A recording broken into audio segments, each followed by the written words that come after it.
As Bill has just informed you, there have been the most terrible, shocking events taking place in the United States of America within the last hour or so, including 2 hijacked planes being flown deliberately into the World Trade Center.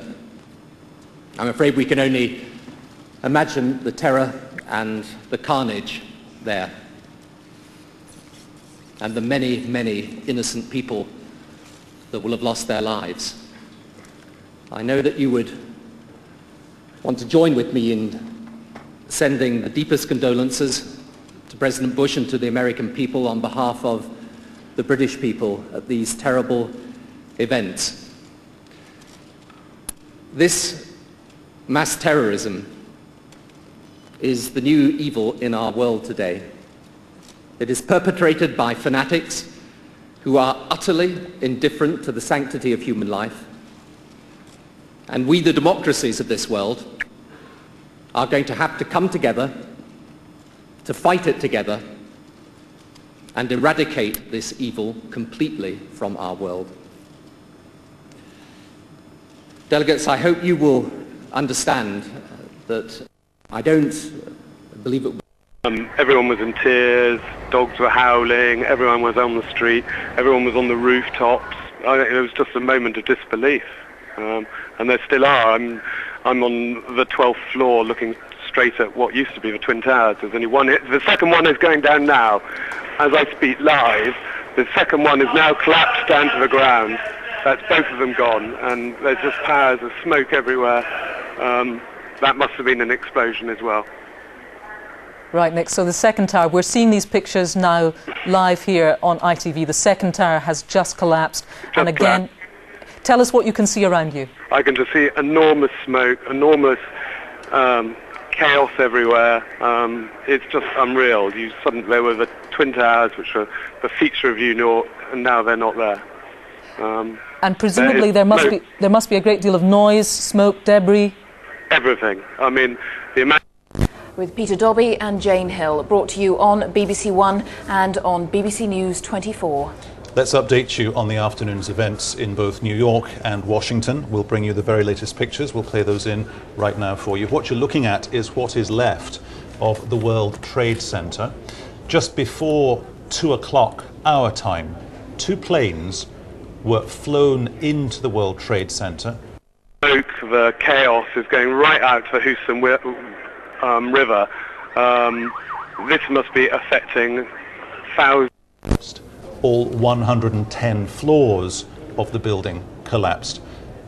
That's how it happened. Within the past 40 minutes, the actual building collapsed. We'll go back live now. That's downtown Manhattan for you.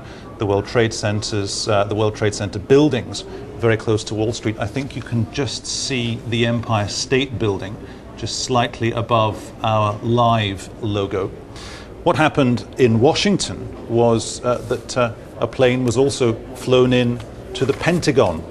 And that is what the advice is. Right. Can you tell us a bit more there? You said that people had already begun to save water and to take emergency procedures. Tell us a bit more about that. Yep. Well, I'm out here doing meetings with restaurants, and they've all cancelled because every restaurant in New York is now been told they've got to close down. Everyone must. Happened in the past 90 minutes or so in the United States. There was no immediate word on any injuries or fatalities following on from the planes going into the World Trade Center buildings.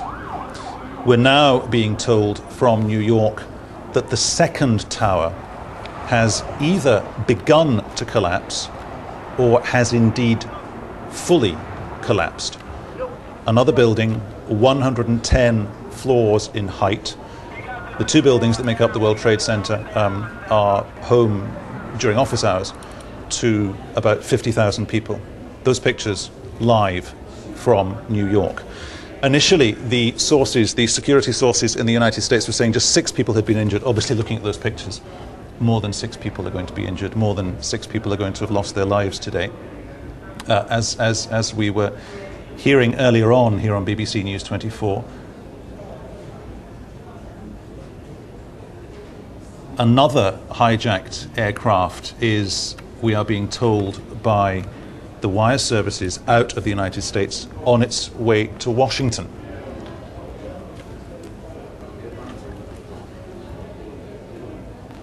Buildings in Chicago are also, we're told, being evacuated. That's what's happened in the past 90 minutes or so. I can also tell you that all flights departing from all American airports have been halted indefinitely. That's what happened. That was one of the two hijacked planes. We understand they were hijacked from the airport at Boston. Yes. This is the first ever national, what the Americans call a ground stop of aircraft, which prohibits planes from taking off. For planes in the air, the pilot and the airline involved have to determine where they should land. These pictures are now live from New York. Let's bring in our diplomatic editor, Brian Hanrahan. Brian, there was a claim of responsibility about an hour ago.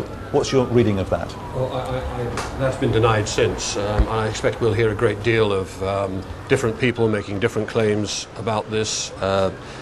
You have to remember that in the Middle East at the moment, this is not necessarily to say this is from the Middle East, or that will be the obvious suspect. The Middle East at the moment is probably in more turmoil than it's been at any time since the Gulf War. That there is a great deal of displeasure with America, and that American policy is deeply disliked, and therefore there is in that area many people who will wish to see America harmed and will be delighted at what they're seeing here, despite the horrific consequences in human life that obviously flow from it. But that is the political situation there at the moment, so I expect we will hear a lot of people who will join in talking about this without necessarily having anything to do with it. What we are hearing whispers from in America is that they suspect it's Osama bin Laden, the terrorist based in, or the terrorist group based in Afghanistan, who is thought to be behind this. And that will be the immediate suspicion of most American officials, although none are saying so publicly, and indeed so far America has refrained from saying that they're sure it is terrorism, although it's hard to believe it could be anything else in these circumstances. But apart from the symbolism of this and the sheer scale of the event and the shock it will administer to America and the world, it looks a massive human tragedy here. It's hard to believe that 50,000 people could be evacuated from those buildings in the hour or so when they were aflame, before they started to collapse and came down in that terrible pile of rubble, and all the police and emergency services that must have been around it. It's not just the politics of this, there is a great personal tragedy unfolding, and as Tony Blair made clear, it's a tragedy on a global scale. Brian, stay with us. Obviously, you'll be keeping us company throughout the course of the afternoon.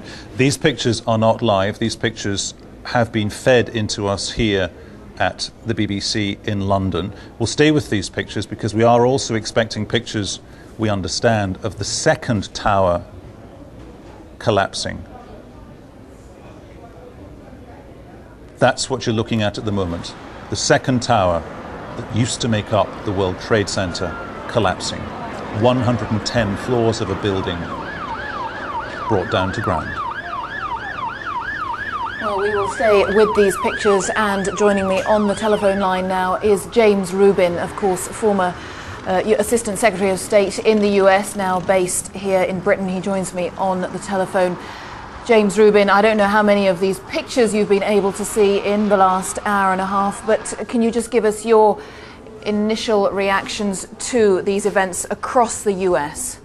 Well, clearly the United States is under attack.